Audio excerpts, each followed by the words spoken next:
what it is. Every revolution or every political movement or any kind of change, and having someone, okay, CIA, which is fucking for you to call me CIA when you know I'm not.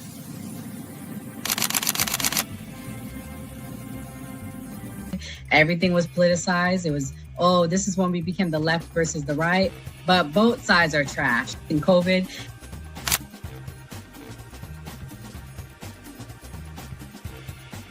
his own thing. So it seems to be that money's the issue, that like we're using money and that's how politics is being pushed. Because now we've seen what someone does when they use their own money and it doesn't seem to be a solution. So I feel like we take money out of politics, we'll have a much better political system.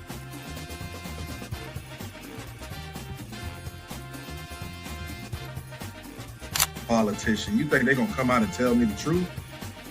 They was lying to my mama. They ain't gonna never tell us.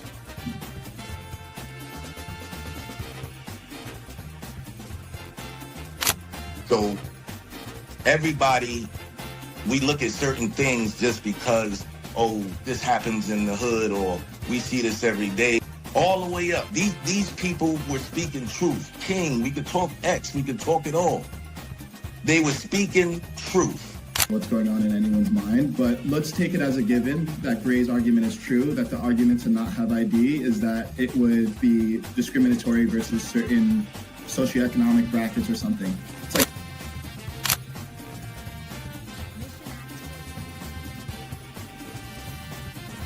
the world's greatest trial run of what people will do and what people won't do. And we are the only country on the planet that really fought against the government. A lot of it, because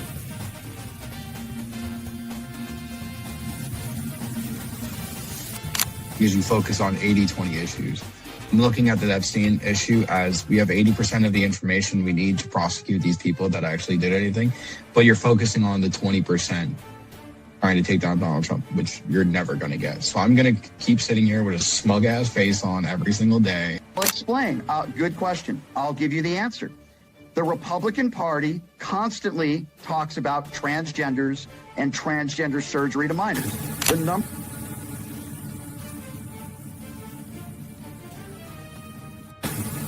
I'm mostly on the left ideologically, but I don't associate with the Democrats because they're not ideologically on the left. The Democrats are clowns, and they're also losers.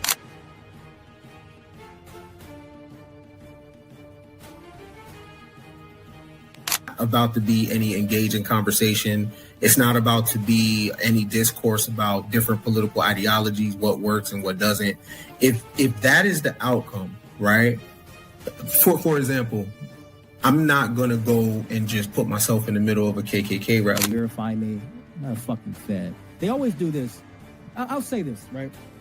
And they did the same thing to Nick. We've seen the video. They'll call people who are genuine and authentic Feds because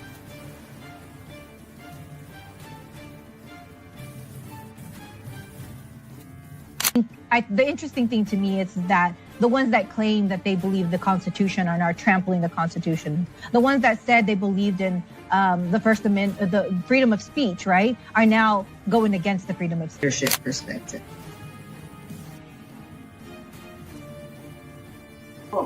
They'll have no plan. They'll never talk about nothing positive about the Democrat Party. Everything is just anti-Trump. They're not willing to have a conversation. They call us fascists. We willing to have a conversation. Charlie Kirk's willing to have a conversation. Before I can start my opening statement, I have to address the remarks that the chairman made, calling me a liar. Sir, I think everybody in this room knows that I'm very blunt and direct to the point, and if I have something to say, I'll say it directly to your face. If you recall, back in my House days, we actually did have this conversation because of the remarks that I made. You were in a room. I simply addressed that I said I could understand because of the behavior you were having, that I can understand why the neighbor did what he did. As far as my terms of the snake in the grass, sir, I work around this room to try to fix problems. I've worked with many people in this room. It seems like you fight Republicans more than you work with us. I did address those remarks. I did explain your gimmicks by the amendment you put forth. And as far as me saying that I invoke violence, I don't. I don't think anybody should be hit by surprise. I don't like that. But if I do have something to say, everybody in this room knows I'll come straight to you. I'll say it publicly and I'll say it privately, but I'll never say it behind your back. So for you to say, am I a liar, sir? That's not accurate. And I got proof to say that because you have spent millions of dollars in my campaigns against me because we just don't get along. However, sir, that doesn't keep me at all from doing my job. I can have different opinions with everybody in this room, but as Secretary of Homeland, I'll be protecting everybody, including Kentucky, as much as I will my own backyard in Oklahoma. It's bigger than the partisan bickering that we have. It's bigger than the political differences we have. The truth is, I have a job to do, and I don't like to fail at anything at all. So I can set it aside if you're willing to set it aside. Let me earn your respect. Let me earn the job. I won't fail you. I won't back down from a challenge, and I'll also admit when I'm wrong. I'm not perfect. I don't claim to be perfect. I make mistakes just like anybody else. But mistakes, if you own them, you can learn from them, and you can move ahead. And I'll make that commitment to you. Disclaimer.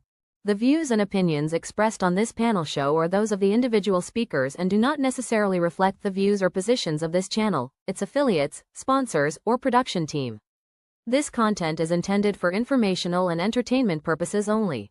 Viewer discretion is advised. We encourage respectful dialogue and critical thinking around the topics discussed. Described him as one of the most dangerous men on the face of the earth.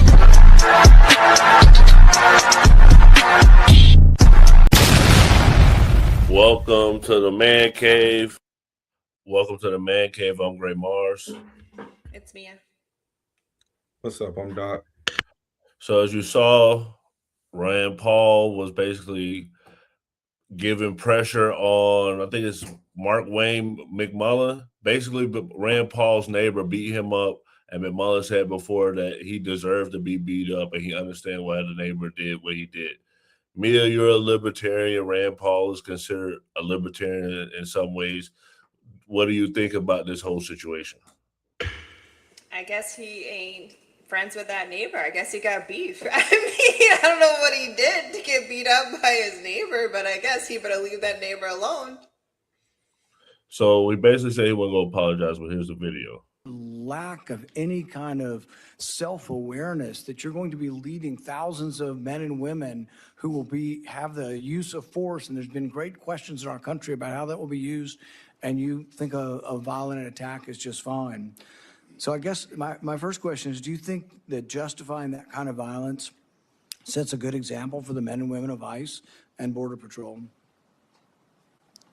Mr. Chairman, first of all, I didn't know the extent of your damage. When the phone call was made, I made it to you and I tried to talk to you. You didn't engage at all. In fact, you said, get your paperwork in. It's got to be 3 days in between. You offered no apology. Sir? And you offer no apology today and no regrets. Haven't heard the word apologize, haven't heard the word regret, haven't heard I misspoke and it was heated and I made a mistake. Haven't heard any of those words. Sir, actually, it wasn't heated, and I'm not apologizing for pointing out your character. Good. So you're jolly well fine, and you want the American public and the people up here to vote that may or may not vote for you to know that you supported the felonious, violent attack on me from behind. I did not say I supported it. I said I understood it. There's a difference. Oh, so by calling you, that means you really didn't approve of it, just completely understand it. What do you think most people would interpret completely understand to be? Support for or a condemnation of the violence? Sir, as I said, we can have our differences. It's not going to keep me from doing my job as Secretary of Homeland Security. I'm going to secure Kentucky and take care of Kentucky as much as I am Oklahoma. If this were a one-off, it would be one thing. If you just disliked me so much that you approved of violence against me, people could just write it off. Well, maybe they hate each other. Doc, welcome back to the Man Cave. What's your thoughts on politicians wishing violence on each other? That's part of the game, I thought. You know what I mean? They used to get real angry and want to fight each other and stuff. I mean, I don't think he wished violence on them per se. He just said he understood why his neighbor might want to go upside his head. I don't think that's the correct term. I don't think that's the correct viewpoint for a politician to have. But I can see how if you from a state like Oklahoma, his base might actually support that type of ideal with someone they disagree with.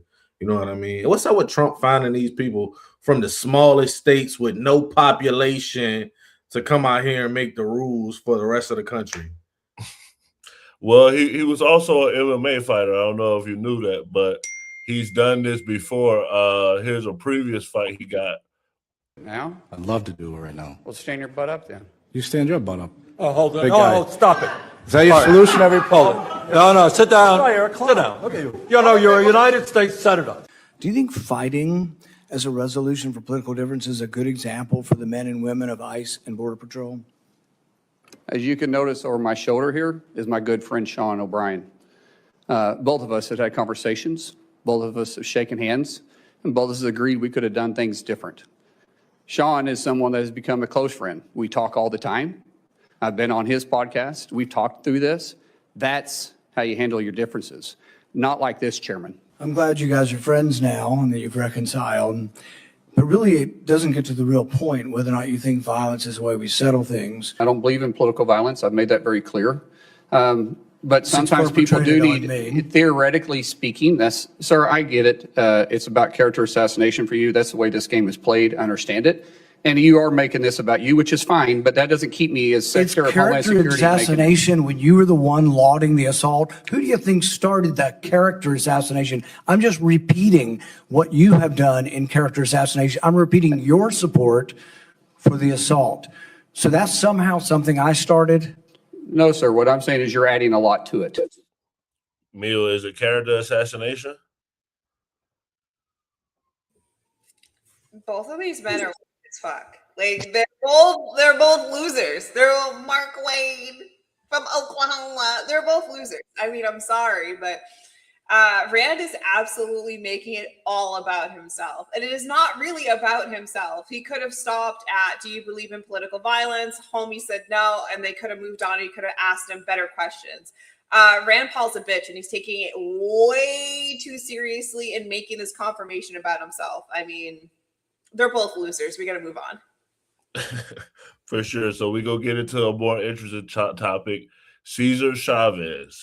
Controversy for the legacy of the late labor leader Cesar Chavez. Chavez facing abuse allegations. Eyewitness News reporter Annabelle Munoz in studio with more on how the organizations are responding to this bombshell allegation. Annabelle? Michelle and Mark, events honoring the labor leader have largely gone uninterrupted for decades. And today, organizations inextricably tied to Cesar Chavez released statements about what they are describing as disturbing allegations. 2 weeks before the holiday in honor of Cesar Chavez, United Farm Workers says it will not be taking part in any of those activities. In a statement, the organization said it has learned of deeply troubling allegations that Chavez, one of the union's co-founders, behaved in ways that are incompatible with the organization's values. The statement says that some of the reports are family issues that is not their story to tell or place to comment on. Later adding, far more troubling are allegations involving abuse of young women or minors. UFW says it has not received any direct reports and that they do not have firsthand knowledge of these allegations, but adds they are serious enough that they felt compelled to take urgent steps to learn more and provide space for people who may have been victimized. The Cesar Chavez and UFW foundations issued similar statements, the latter saying in part, as a women-led organization that exists to empower communities, the allegations about abusive behavior by Cesar Chavez go against everything we stand for. Although at times criticized for his past stances on undocumented immigrant labor, for decades Chavez has widely been venerated for his work to organize and unionize farm workers across the country, including co-leading the years-long Delano grape strike. And no one would come to our support. We were hungry and frightened and in need of help. Chavez died at the age of 66 in 1993. Cesar Chavez Day became a California state holiday in 2000 and a federal commemorative holiday under President Barack Obama. The organizations did not release any details on these allegations or how they learned about them. UFW and the Cesar Chavez Foundation said they will establish a confidential and independent channel for those who may have experienced harm by Cesar Chavez during, quote, the early days of UFW's history. So, Doc, what's your thoughts on, this guy, he's already passed away, but all these allegations are coming out. So now they just want to remove, like they took a paper or something of his statue. So what do you think about these guys committing these assaults and then years later, their legacy being tarnished? I don't like it, right? And I don't like it because they didn't provide any concrete evidence or proof. I think that's my biggest problem with it. A lot of people can throw out and say the word allegation. The man has decades of the things he's done and accomplished wiped away. And if you're going to do that, I think you should come out and be honest with the people about why. Because when you don't participate, you're basically saying you believe an allegation, even if it wasn't founded. You know what I mean? So that's my problem. And we don't even know what the allegation is. We haven't had people come forward. We haven't seen any hard proof. So for you to be able to work your entire life and for somebody to just, throw out slanderous comments, if it's true, that's a different thing. But we haven't had any proof. I think you got to give people more than, hey, yo, we heard back in the day he was, you know what I mean? Like, I just don't like that idea of water cooler talk, erasing everything you've done in your life. So now an old video of him's going viral about what he had to say about legal immigrants. Question of the illegals is, I find very interesting. Would you say that it's, at this particular moment, as important as any of the other problems facing the union? Oh, yes. In the last 3 weeks, it last 2 weeks, it has become an emergency for us. Well, there's an awful lot of illegals coming in by the hundred, by the thousands. Our people are not only in some of the crews where there's now strike breaking. Some of those crews are 100% illegals, outright, openly, with no attempt to disguise it. And so it's so bad now that we estimate 60 to 70% of the farm workers in California, of the resident worker, of the citizen, is out of a job because of the wetbacks. They're coming in by the thousands, just unbelievable. See, they're coming in with the consent of the Immigration Service, which is part of the Department of Justice. How else could they come? We, for instance, know that if you go to Coachella, you go to around the El Paso area, the secondary immigration checkpoints have been unmanned now for at least 3-4 weeks. They're closed. They're at night. They're dark. There aren't any patrolmen there. It's a gimmick. We think that it's a prelude at the beginning to a big drive on the part of the administration and the Mexican government to bring the Bracero program again. It's a vicious attack on the local worker, and it's just one of those things that agribusiness thinks they can get away with it. And our job is to inform the whole country what's happening together with a boycott and solve it that way. And so the workers themselves, even though a lot of them are Mexican descendancy themselves, are very uptight, very, very worried and very mad about the illegals coming to break their strikes, and it takes away their jobs, their livelihood, and so forth. Does that put you... Mita, you are against illegal immigration, so looking at that video and that video being that old and it's still being a problem, like even today, like, is it going to be something that's ever going to be solved? No.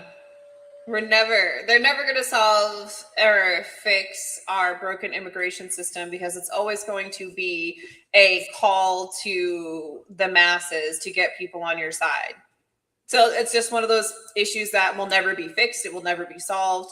We have had numerous presidents for the last 50 years that could have fixed this broken immigration system, and they refuse to, because they use it as a call to arms every 4 years to scare people. Obviously, he was right in saying that when it comes to unionized workers, obviously they're going to take an illegal who they can pay pennies on the dollar to be backdoor rats and take American jobs or union worker jobs. Like, But at the same time, it's like we also need to start penalizing these corporations that are doing that, because it's the corporations that are essentially creating this problem. For sure. And there's no incentive to do that. So TPUSA is getting kicked out of universities. Point USA chapter at the University of Arkansas announcing it is rebranding and disaffiliating with the national group. The chapter's president said in a statement posted on social media, the executive board had become concerned with the direction of the national group. Says the chapter will now be rebranding to Young American Revival, focusing on advocating for Christian conservative values. Comes a week after Turning Point's CEO, Ericka Kirk, paid a visit to Arkansas. Governor Sanders signed a proclamation endorsing TPUSA chapters in schools statewide. So this is fantastic news. It's great news. But beyond that, you should know that this was a unanimous decision. Everyone on the board agreed that they wanted to move away from Turning Point USA. Dino, he's not just a person that just signed up and is causing drama. He's been there for 5 years. And incredibly, he would very much know, and I'm going to guess it's going to be him understanding how Charlie was pulling away on the topic of Israel, because Dino Fontegrassi in July was a part of that sit down that Charlie did where he discussed Israel and Gaza. He sort of just set it up with a bunch of students and tried to get their opinion to show donors, like, you can't treat these kids like this. It's the direction, the direction of wind, it's just changing. How many of you guys think when a lawmaker and a man I respect like Ted Cruz uses the Bible to justify aid to Israel, doesn't even know the verse, do you guys think that's like not the best way to approach this? Raise your hand. I find prophecy as policy generally to be theologically problematic. I mean, there's plenty of things that the Bible says that have been done throughout parts of history that certainly a nation state doing today we would see as a bit of a problem. When it comes to sending these, what you said, $300 billion, yeah, just with inflation, yeah, to any foreign country, all I can think about is across our own southern border, we have an actual military in the form of the cartel that kill thousands of people, and that's leaving out the hundreds of thousands of Americans that have died to drug overdoses due to drugs that have come across our southern border. And it's insulting that that money goes anywhere else because we have such a huge problem here. And so they know how Charlie felt. Actually, he was also on the Charlie Kirk show. I believe he was on it actually after Charlie Kirk was assassinated. So when he is coming forward and he is saying something is not right, they are pretending Charlie would want stuff that I know that Charlie would not want. People need to listen. Ken, what's your thoughts on that? You're muted. Okay, I think we underestimate the reach of Candace. I think Candace is putting a ding to their brand. I also don't think that the masses of TP are okay having a woman at the helm. I think that has a lot to do with it in terms of their rebrand. I know the TP is mostly males of a certain demographic, and I don't think they're going to be up under her. But I also think Candace Owens has an incredible reach, and her, whether it's propaganda or not, I think she's definitely putting a ding on their brand to make them want to move their words around in terms of their direction. Sure. So there are some people feeling like Candace going after Ericka Kirk is not good, and they stand with Ericka. I just want to say this very clearly. As I peruse the internet, I am so disgusted by the things that I'm hearing about Ericka Kirk. It is so shameful to me that people will fix their mouth, posture, their social media platform to make this woman look bad after her husband dies. It is shameful. Because when Charlie was alive, I didn't see nobody talk about Ericka. I didn't hear nobody questioning everything she did or did not do.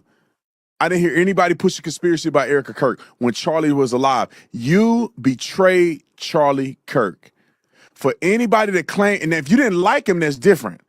But if you claim to support him, you claim to like him, you claim to be a friend of his, it is betrayal to go after his wife after his death with nonsensical, unverified rumors. Mia, did you turn on Ericka Kirk? I never liked her to begin with. There's no turning on somebody when you didn't like them to begin with. I mean, Ericka Kirk was sus. She was wicked suspect from the beginning. And I actually sent a link with someone breaking it down to how their relationship or marriage was essentially arranged, for lack of a better term. I mean, obviously, I will not take away the fact that she is a beautiful woman, but outside of that, her family is extremely well connected when it comes to the Israeli government, the United States government, and private contractors. And that they were grooming Charlie before he hopped off the reservation and started speaking his mind about Israel. They were grooming Charlie to be in a position of senator or potentially on the presidential track. He's always had billionaire donors for this. Like, this isn't anything new. And then you notice after he died, I believe it was within 3 weeks of his death, Ericka Kirk had actually trademarked Kirk and Vance. That's trademarked already, 2028. So, I mean, you don't have to connect a lot of dots to think that she has done very well now that her husband's dead. I'm not saying she killed him, but I am saying she has benefited more immensely from his death. Okay, so did Charlie Kirk believe in open dialogue? This is Onondaga County in central New York, where a brand of high school clubs founded by Charlie Kirk and financed by his conservative juggernaut Turning Point USA has led to this. If we don't talk, we'll never get to get outside of our echo chamber. Are you advocating for your student groups to have open discussion? I don't see that as the actual implementation level, what's happening. Debate is absolutely encouraged in your Club America meeting. If you believe that Turning Point and Charlie Kirk stood for free speech, then I hate to tell you, but you are being scammed. This is the first time you're seeing me. My name is Z. I'm a political operative, and I've spent almost my entire adult career researching Turning Point USA and Charlie Kirk, which led me to start one of the largest organizations on the left and the largest countering Turning Point USA national ground game.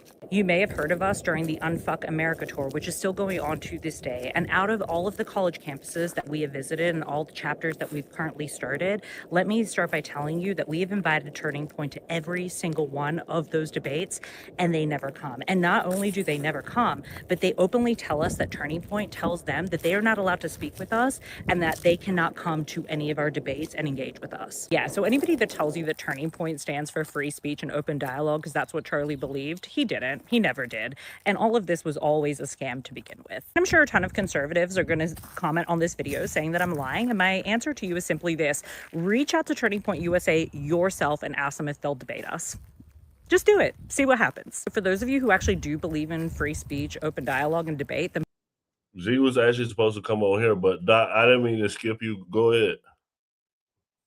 I was just I just wanted to add to a point though. I think sometimes we take it different. Like when they said people get so upset that Ericka Kirk moved on and did stuff so bad.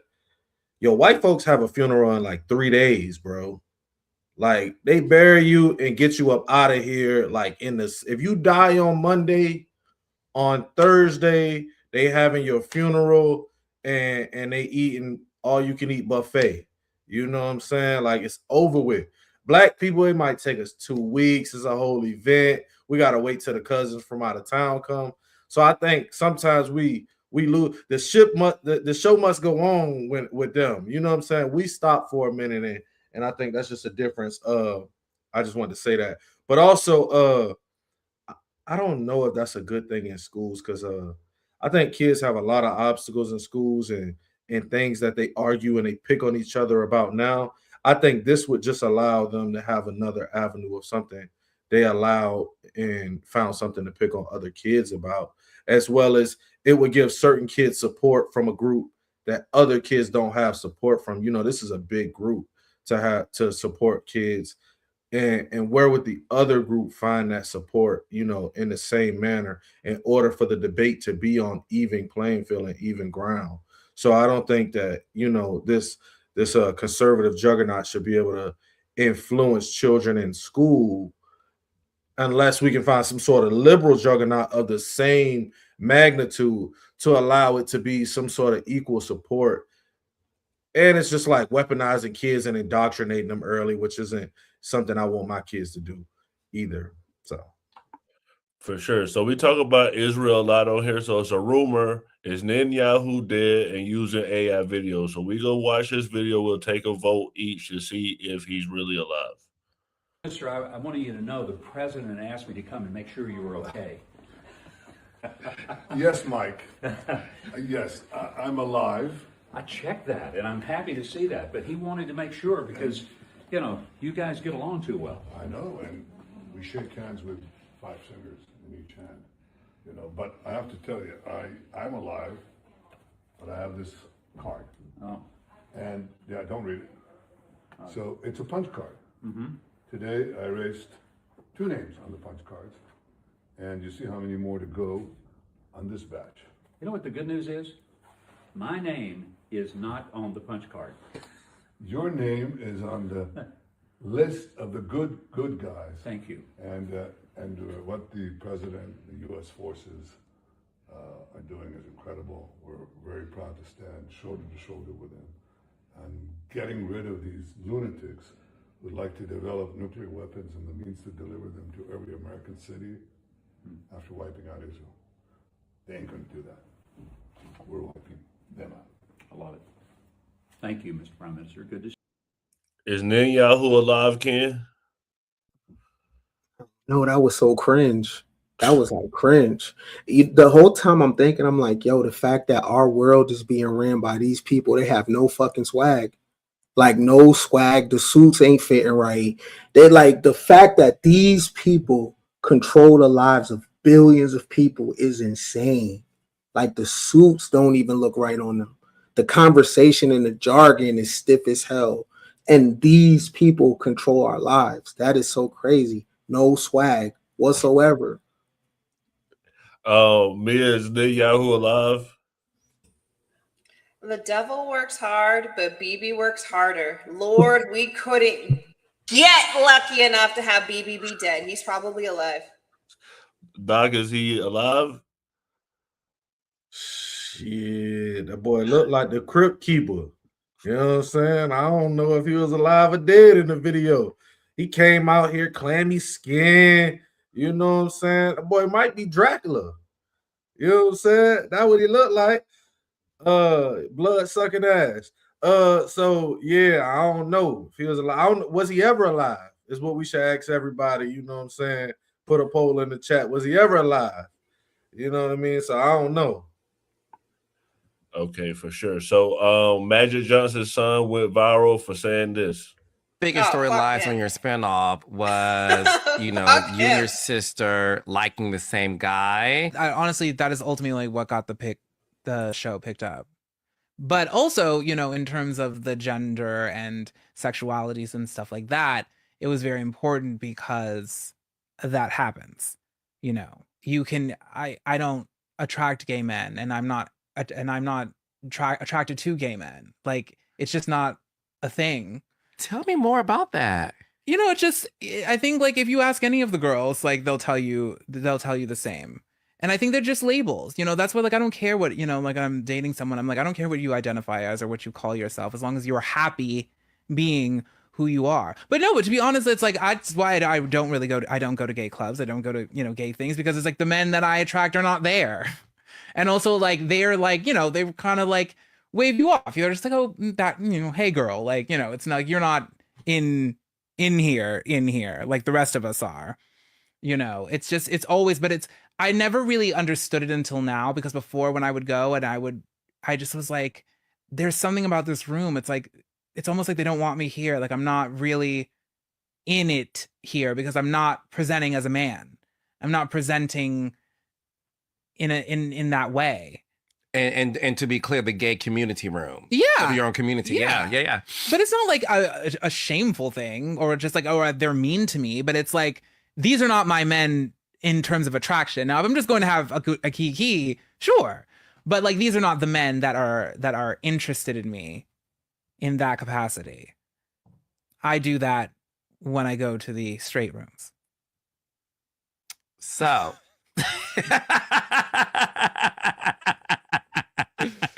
So has it always been that way for you in terms of when it comes to men? Has it always been what some people consider the straight guy always being the one that would approach you. Or somebody who, has been intimate and dating, women for most of their life, or like up until then, for sure. Absolutely. It has always been that way, but now it's like even more so now that I definitely present in more of a feminine way, because also like it's like my energy is that. I saw Doc throw his head back, so I'm gonna go to Mia. Mia, what's your thoughts on this? Are straight men with trans now? What's going on? He's an op. He's an op. This is what happens when women spend too much time being nice to motherfuckers.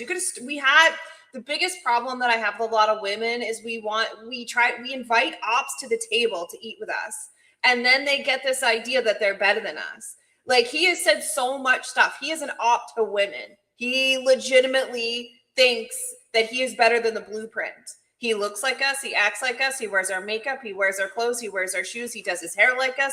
We are the blueprint. And this stupid man, this retarded man, thinks that he's better than the blueprint. And then to add insult to injury, he's acting like he is sleeping with straight men. He's not. These are gay DL men. These men are gay. Straight men don't have sex with other men, period. It's not possible. Straight men do not have sex with other men. If you are a man and you are having sex with another man, regardless if it's out in the open or in the closet, you are gay. You just don't want to admit it. And then the elephant in the room is he's specifically going after DL men that have families, because most DL men have wife, have children, have lives like that. So he's purposefully going after men that have a stratosphere about that, and he likes that, and he admits it. Again, this man is nothing but opposition to women, and it's just crazy that so many people still support him. Well, he said he eating the girls up. Especially if I look cuter than any girl does, like, what's the problem? Like I said, opposition. Like, what's the issue?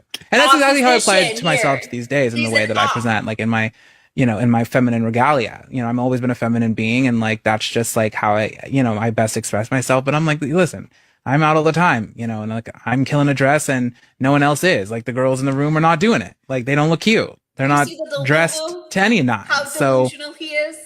Find a picture of his sister. Find a picture of his sister. His sister's beautiful. Find a picture of his sister and show it. That is his first opposition. Ken, you looking serious over there. What's your thoughts on this? I was just chuckling because women's husbands are fucking EJ, straight up. Like, women's husbands in the media, in entertainment, like I'm for real. High profile women's husbands are fucking EJ, because when he's saying the men that he deals with are straight, what he's saying is they're not femme. He's saying they're masculine men. They're masculine presenting men. When he's saying when he goes to the gay club, he doesn't attract. Like, there's a thing in the gay in the gay world where they don't like the feminine boys. So shit like that. I be hearing their conversations and I'm like, he's talking about feminine. He doesn't attract men that present as women. He attracts men that would be your general in the military. That would be your CEO. These women's husbands in Hollywood and in high finance are EJ's boyfriend. That's what he's talking about. And it's a thing to be able to flip a so-called straight man, a man with a family, and you're able to be on the side. But from the interesting perspective is women decentered men, but gay men are men too. They're not decentered. Gay men are part of patriarchy as well. Right? It's because they got what he said. I'm showing up and I'm eating the girls up in clothes. I'm eating y'all up. I'm eating y'all up and I'm fucking your husbands. Like, and that nigga gots to be lying when he talking about, because this is what I presented. This nigga like 6'3" with shoulders the size of Texas and a face with the Superman jawline. Like, if he don't get the fuck out of here, it ain't no way, bro. Magic Johnson allowing this shit, bro. We need to close down all his movie theaters and get him out of it. But I think he I think he incites a bigger problem. For a long time, gay men put this idea of like, well, why does it bother you that they're gay? They're not looking at you. I think that was a big narrative that they threw out, and he has disproved the fact that, well, they are looking at you. You know what I mean? And they are trying, even if you're not doing that, it becomes a weird thing for guys like who have like strong homophobia, because then you put them in a position of, a lot of these people, the only way they know how to react is violence. You know what I mean? And he disproved that method for other gay men who might not be doing that, but now it's a thing that's in people's head. And look, like when you go on TikTok, the men that are being exposed for DL, it's a lot. Like, it's not this is not just a niche. This is a whole lifestyle. So I think it's important now for there to be a space of, who are these men sleeping with? These men need a space to come out and not be like that anymore. You know what I'm saying? If that's their lifestyle, they need a lane to actually get that off, because that's a huge secret. That is a huge elephant in the room, that this is your lifestyle, but you're showing up every day, married with kids. And I'm not judging, but I'm saying the burden and the weight that is on not hundreds of thousands of men, millions of men, because it's a new man getting exposed for laying with a man every single day.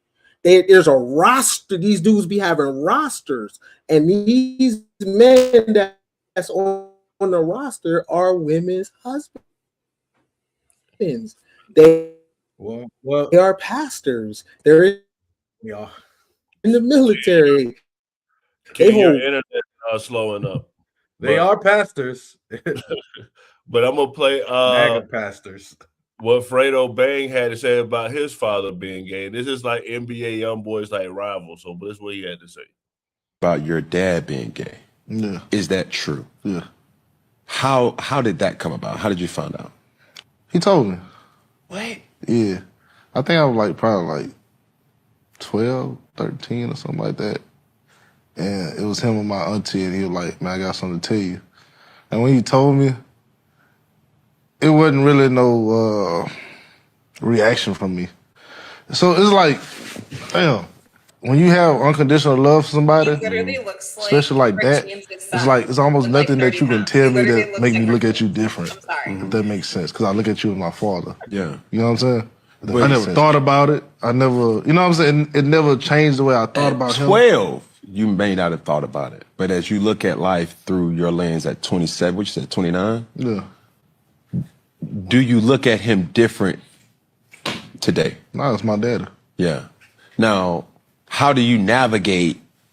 Did you have identity issues? Like, what was the stress that he ain't never did none of that around me. Okay. Like, he was respectful, and he not flamboyant.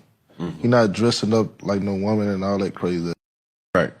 So now if he was to do something like that, then it'd be like, I need to check you and have a talk with you. But he ain't never do nothing like that.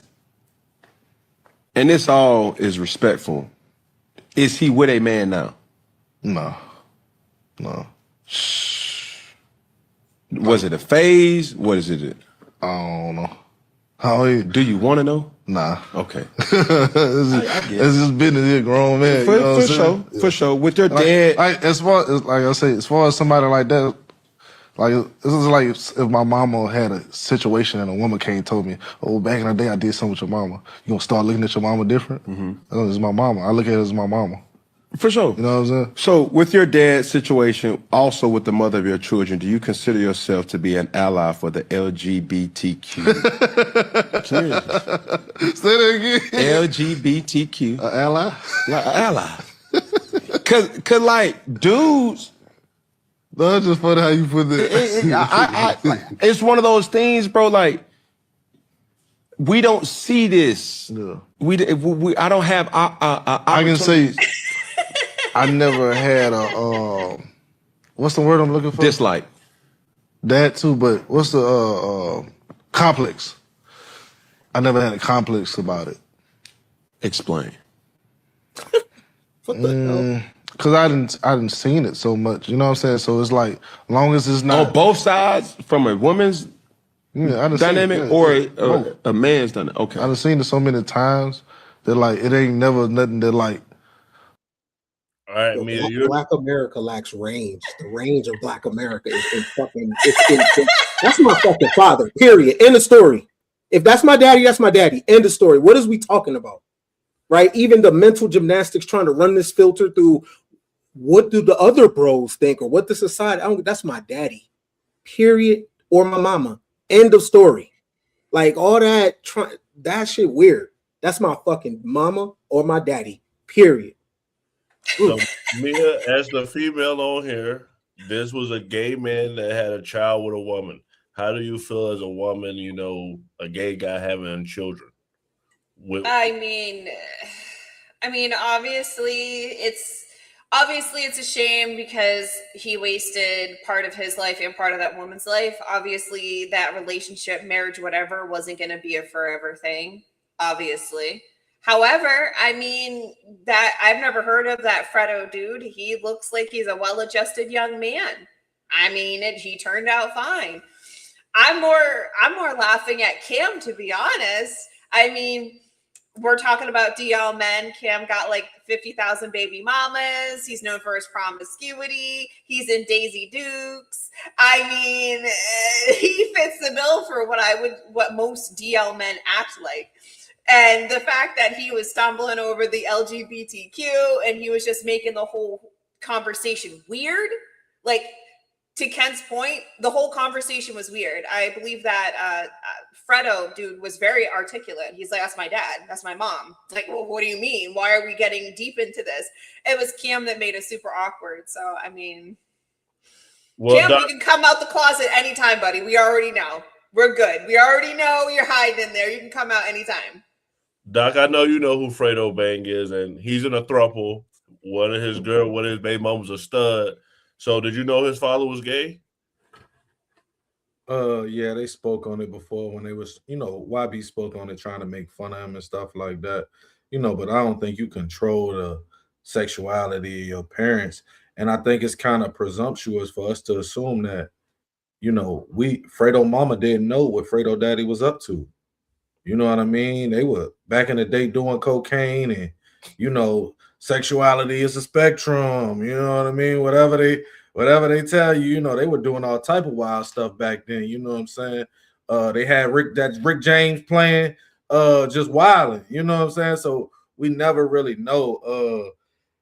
I would feel like the way Cam is sitting and dressed, this was not the conversation I would want to have, though. Like the way he just keep digging and he's sitting over there with a full-length sweater, vest on, all of that, and these little ass shorts, legs crossed, like he looking down at you like, well, how does that make you feel? Like, bro, I felt regular before you sat like this and asked me this.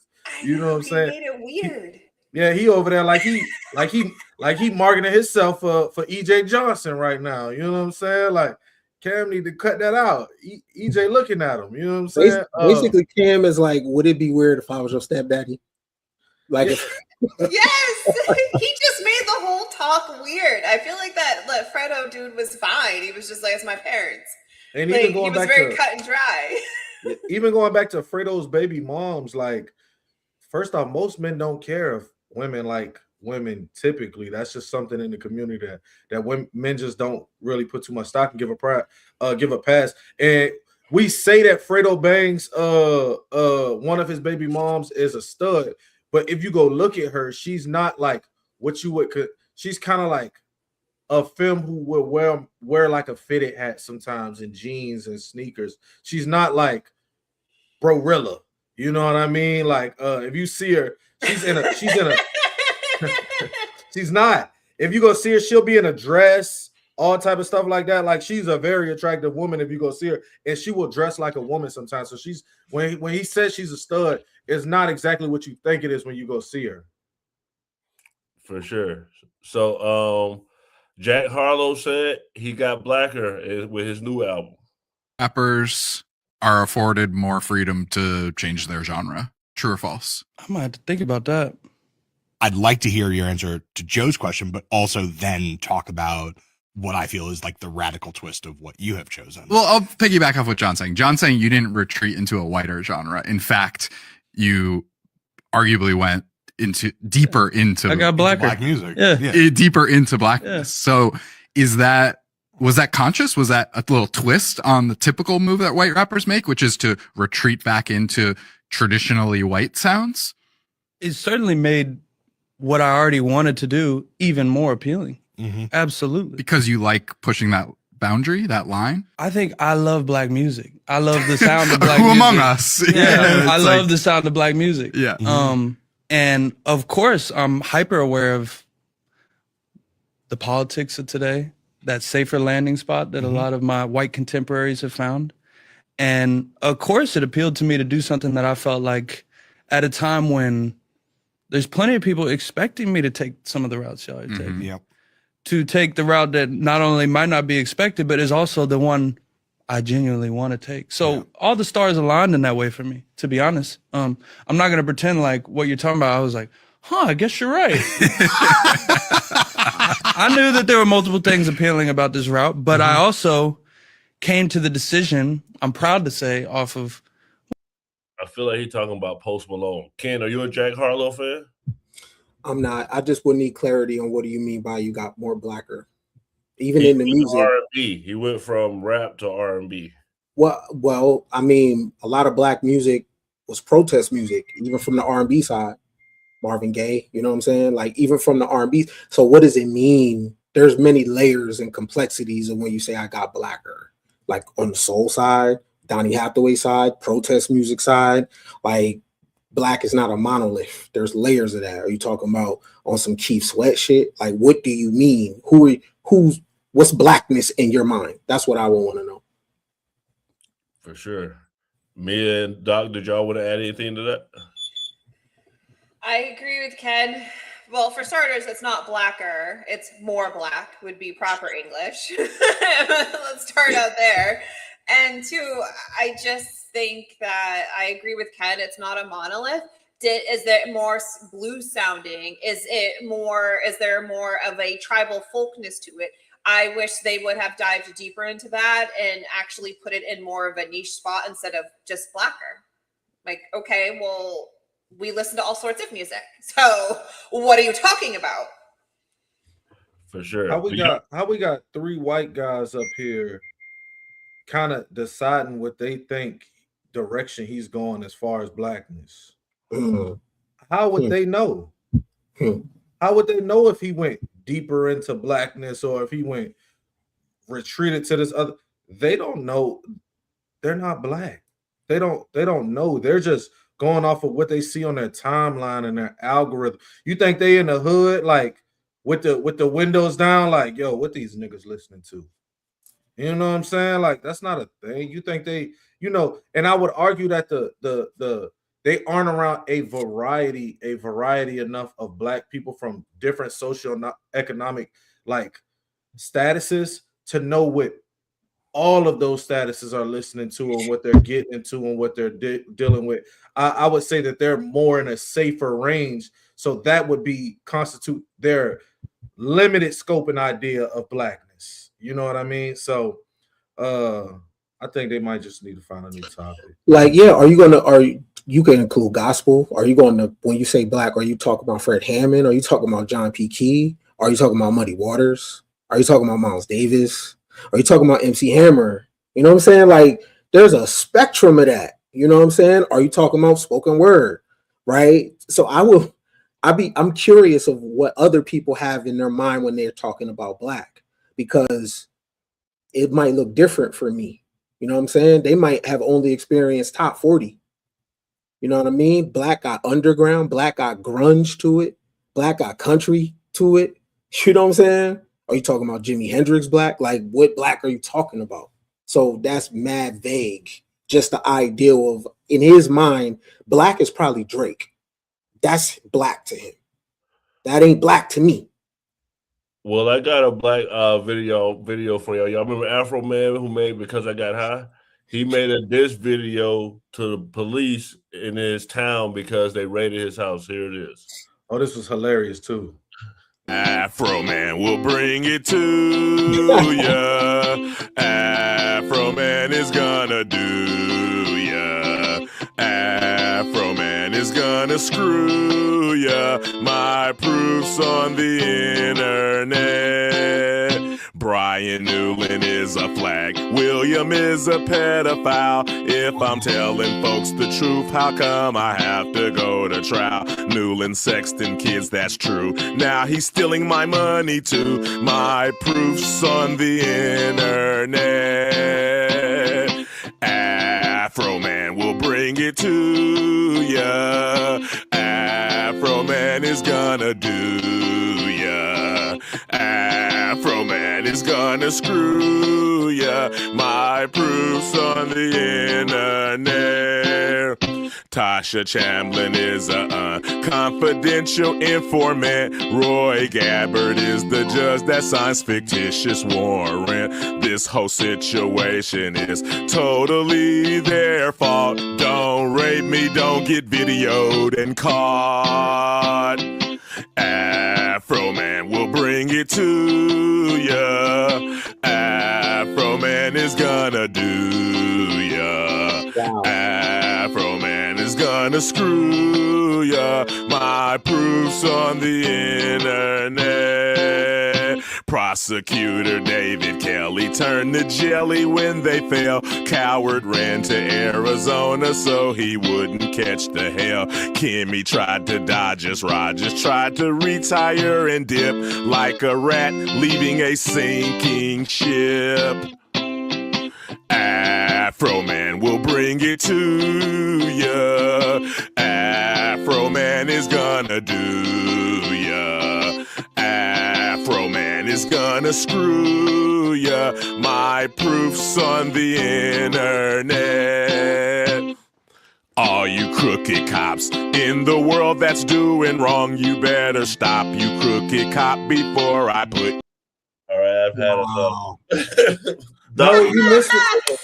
You missed. He has another one where he like the dude, the cop. He like talks about him fucking his wife, right? Yeah, here it is, right and here. then I'm gonna play.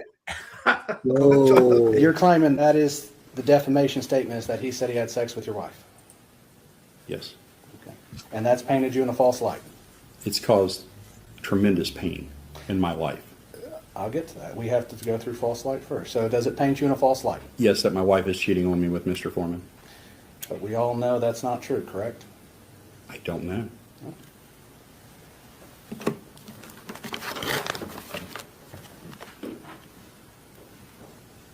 Wait, you don't know if your wife's cheating on you or not?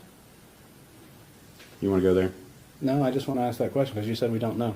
I just Been with need that the answer. woman since middle school. I know. I would hope she wouldn't. But you know what? Once somebody puts it out there for their fun and entertainment, it's out there. And it's a problem. So it's something we cannot verify the truth of?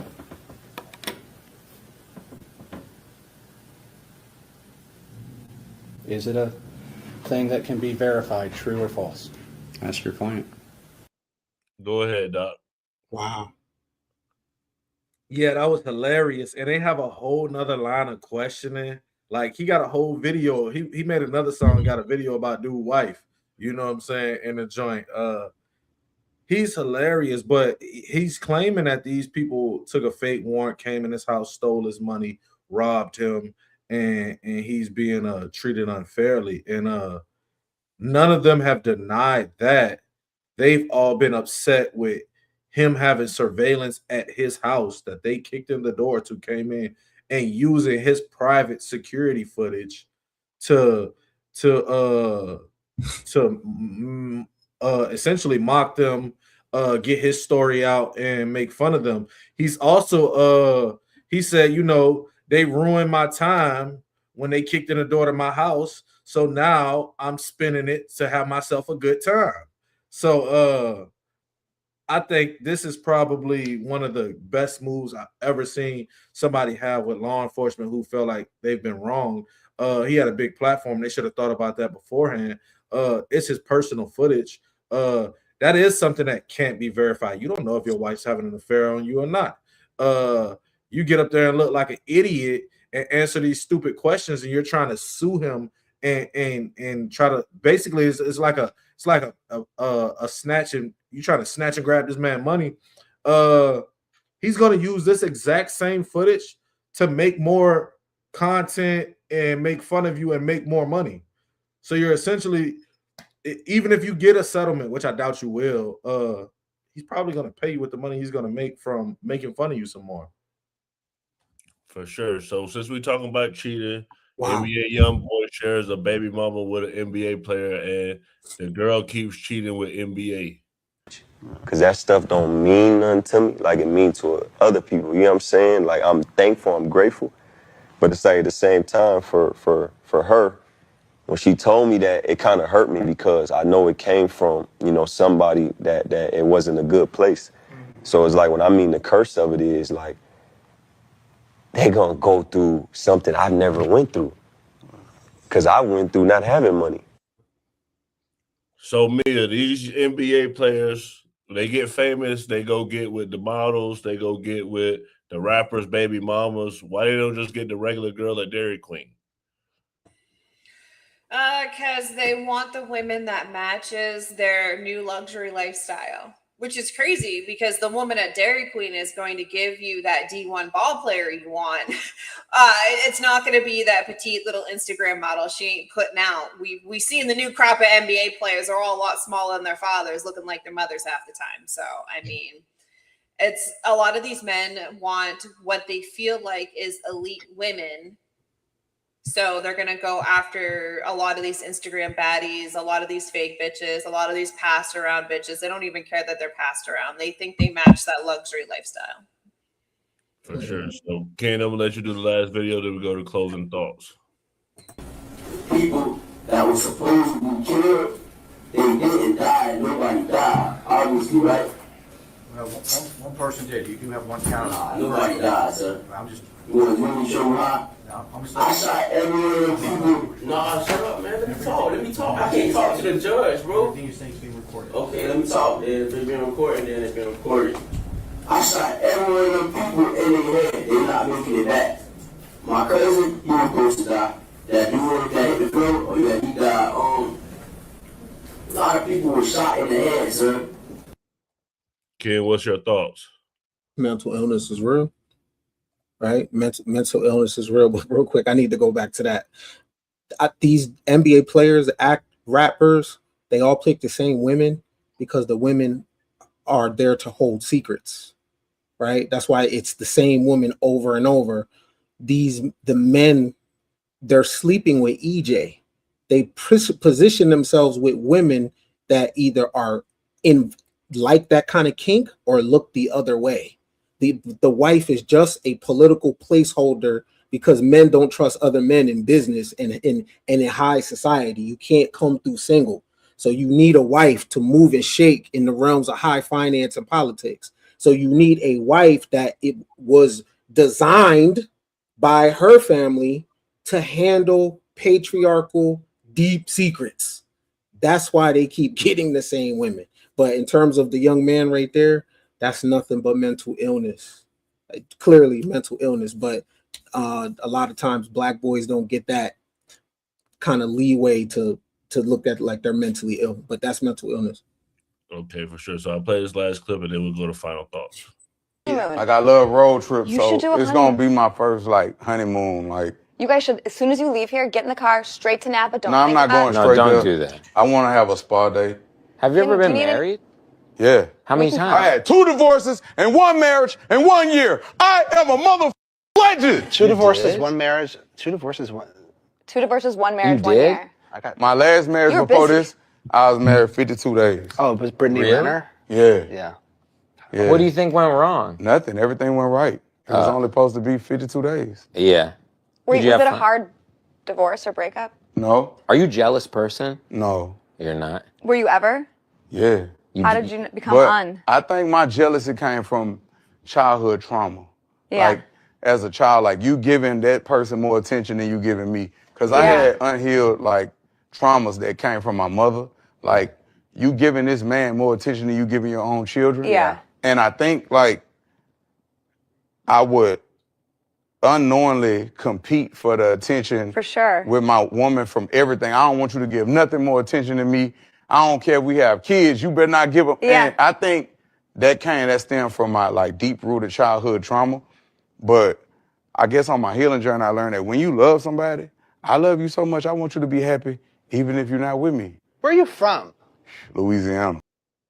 If you're watching right now, hit that subscribe button and press that notification bell to know when we go live.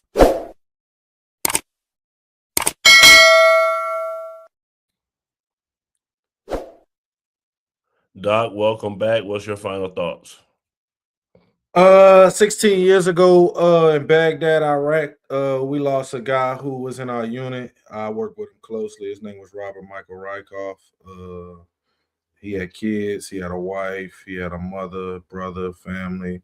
So it's been 16 years. And I think that's something people need to think about when they think about this Iran war, that they're going to send other people's sons, brothers too as well. I would share how it happened, but I don't want to scare people. But it was one of the most gruesome deaths I've seen when I was on tour, and no one should be subjected to that. So, just food for thought. Rest in peace, brother. Mia, what's your final thoughts? As women, we need to watch who we allow at the table to eat with us. EJ is an op, and he has shown it over and over and over again. And a lot of gay men are ops, and we don't want to have that conversation because they act like us and they kiki with us and they wear our clothes. But at the end of the day, we live in a patriarchal society, and these are still men that still think they're better than us. So beware. For sure. Ken, what's your final thoughts? My final thoughts is for a long time, for the last couple years, we've been just trained to look at Israel and Israel's influence on the American government, but there is a co-signer or co-owner of a lot of things that are going on in the Middle East. We don't tend to look at the House of Saud. We don't look at the Saudis and their money and their hold of the U.S. government, of what we do over there. It's not just Bibi. We also got to look at the Saudis. The Saudis are ops to Iran. The Saudis have invested billions of dollars in America.